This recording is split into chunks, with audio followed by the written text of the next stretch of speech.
Tu dois faire du traitement de texte dans le cadre de ton travail et tu es toujours perdu parmi les 1000 options qui existent dans Microsoft Word, eh bien, je suis là pour t'aider. À la fin de cette vidéo, tu vas avoir appris plusieurs trucs qui vont te permettre d'aller plus vite dans ton travail et que tu vas pouvoir aussi montrer à tes collègues et ils vont faire « Wow! » Parce que comme on dit, « We don't know what we don't know ». Fait que si tu sais pas que l'option existe, ben, tu l'utiliseras pas. Un truc que je vais vous montrer, c'est quand vous avez un mot seul sur une ligne après la fin d'une page. Donc juste ici, comme vous voyez, le mot « excellent » est tout seul sur sa ligne et il y a une option dans Word pour faire en sorte de régler tout ça. Donc je sélectionne mon paragraphe au complet, je clique sur la petite flèche ici en haut dans le ruban dans « Paramètres du paragraphe » et ensuite je vais dans « Enchaînement » et je coche « Éviter veuve et orpheline ». Je clique ici. Et ensuite, je fais OK. Et comme vous voyez, Word fait en sorte que mes mots sont maintenant plus tout seuls. Simple comme ça. Un autre truc que je vais vous montrer, c'est d'utiliser la barre d'accès rapide juste en haut. Donc, quand vous avez besoin de faire des actions à multiples reprises et que vous ne voulez pas vous promener tout le temps dans le ruban en haut, vous pouvez ajouter des boutons qui vont juste toujours être là. Donc, on clique juste en haut sur personnaliser la barre d'outils d'accès rapide et ensuite tout au bas du menu on clique sur autre commande. Ensuite de ça, dans la barre d'outils accès rapide, je peux ajouter toutes les commandes Word disponibles. Donc je clique en haut sur la liste déroulante toutes les commandes et supposons que moi j'utilise souvent reproduire la mise en forme, donc le petit pinceau. Je clique dans la liste et j'ai écrit REP sur mon clavier pour y arriver plus rapidement et ensuite je sélectionne le pinceau et je fais ajouter. Ensuite de ça, vous ajoutez toutes les commandes qui peuvent vous être utiles. Honnêtement, je vous conseille la commande de police en haut pour changer la couleur du texte et aussi la commande gras et italique. Donc ensuite, je fais OK et comme vous voyez, j'ai toujours le bouton. Donc peu importe le ruban dans lequel je suis, le bouton sera en haut. Et petite astuce supplémentaire, si vous pesez sur Alt sur votre clavier, Excel vient de numéroter chacune des commandes que j'ai ajoutées dans ma barre d'accès rapide. Donc si je fais Alt 5, alors ça fera le pinceau. Donc je sélectionne ici Hibou, je pèse Alt et ensuite 5. Et ensuite, le pinceau vient d'apparaître. Je peux aller sélectionner tout le reste de mon texte et ça le met en gras. Donc, ça reproduit la mise en forme du mot « hibou » ici. Je voulais vous montrer quelque chose qui peut être encore utile en date d'aujourd'hui lorsqu'on fait des références. Donc, les notes de bas de page. Donc, si je vais dans « Références » et je fais « Insérer une note de bas de page ». Et ici, je peux inscrire « Bonjour, le hibou est un animal très gentil ». Ensuite de ça, je reviens à ma note de bas de page et je peux en ajouter une autre. Bonjour, ceci est un deuxième hibou. Et ensuite de ça, je vais vous montrer une chose qui peut être utile, c'est de convertir en note de fin et non en note de bas de page. En fait, c'est l'endroit que la note va être qui va être différent. Donc, si je clique droit ici et je fais convertir en note de fin. Donc, il faut aller dans le bas de la page et non où ce que la note se trouve parmi le texte et je clique convertir en note de fin et comme vous voyez ici, la note est devenue un petit i et se trouve en note de fin, donc complètement à la fin de mon document Word et non juste après la note parmi le texte. Et si je veux retransformer ma note de fin en note de bas de page, je peux cliquer droit et je peux faire convertir en note de bas de page. On va aller rapidement dans les options des notes de bas de page. Donc, je peux cliquer droit ici et aller en option des notes. Et une chose que je voulais vous montrer, c'est que vous pouvez mettre la note en bas de page ou directement sous le texte. Sinon, vous pouvez aussi déterminer la numérotation ici. Donc, je peux la mettre soit en continu. Donc, si je suis rendu à la note 6, parmi tout mon document, ça va être jusqu'à 6, ou recommencer à chaque section ou à chaque page, ce qui veut dire que sur une seule page ou une seule section, j'aurai seulement 1, 2, 3. Ensuite, on change de page, je recommencerai à 1. Ensuite, on change de page, je recommencerai à 1. Donc ça peut aider pour faire le référencement de vos ouvrages. Un autre outil qui peut être vraiment utile, supposons que vous voulez sélectionner tout le texte et changer la police de tout le texte en même temps, vous pouvez faire CTRL-A sur votre clavier. Donc, vous voyez, tout le texte est sélectionné. Ensuite, j'irai augmenter la police, par exemple, et voilà, ça augmente.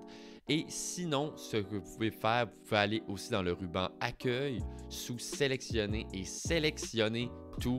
Et voilà, ça fait la même chose. Plus besoin de vous rappeler du fameux raccourci clavier CTRL-A. Ça peut paraître bénin, mais je vais vous montrer quand même la fonction d'enregistrer sous. Donc, vous allez dans Fichier et ensuite vous pesez sur Enregistrer sous et ensuite sur Parcourir. Ensuite de ça, vous sélectionnez le document et si le document a le même nom, vous avez seulement à faire Enregistrer et voilà, ça enregistre par-dessus, pas plus compliqué que ça. J'ai le mot hibou ici et je veux changer son échelle horizontale. Bon, c'est quoi là, son échelle horizontale? Je sélectionne le mot et je clique sur la petite flèche sous Police ici.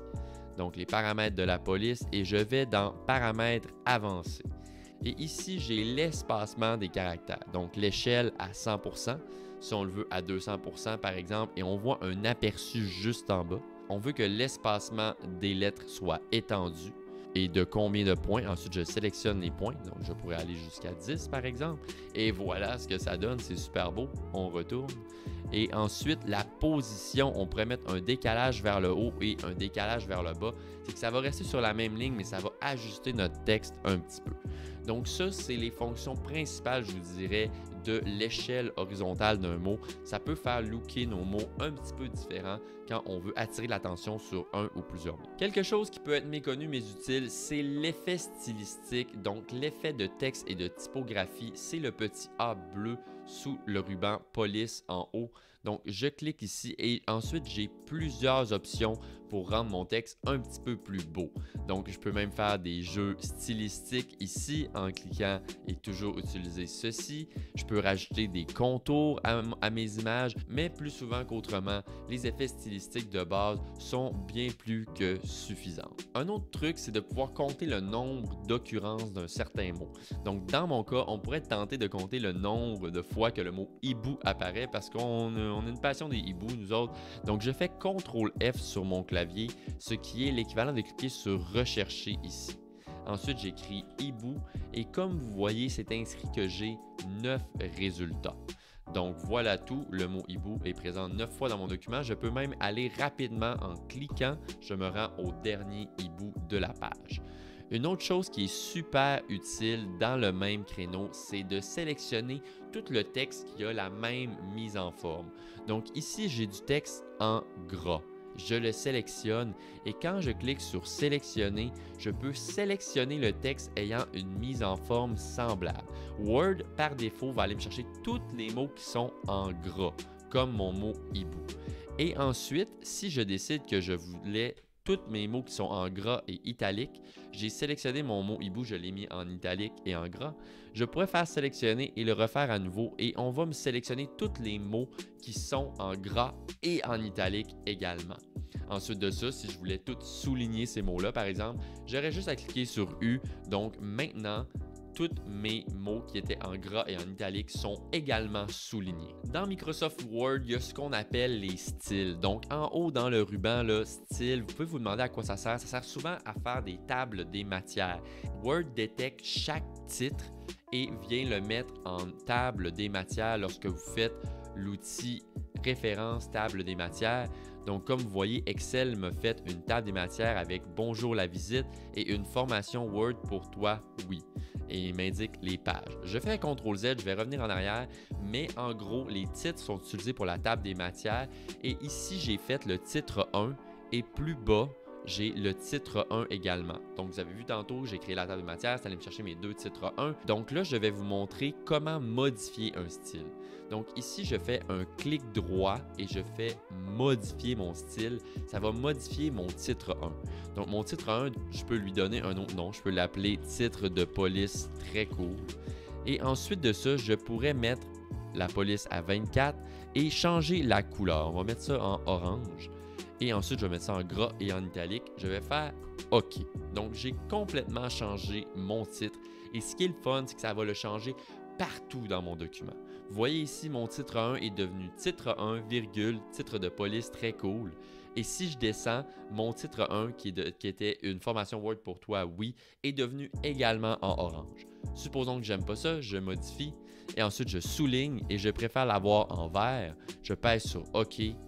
Voilà tout. Et maintenant, je vais me créer une petite table des matières.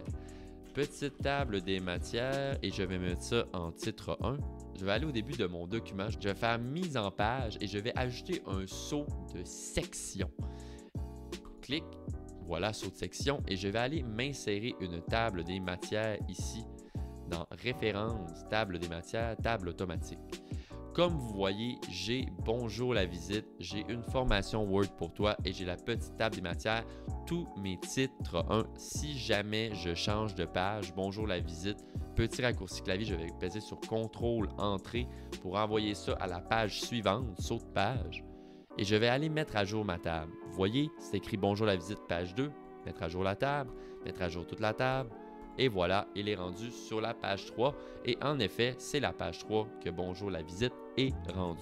Donc, c'était comment modifier un titre et comment créer une table des matières. Petit truc qui peut être utile, on va insérer une image. Je vais dans Insertion, Image, Image en ligne.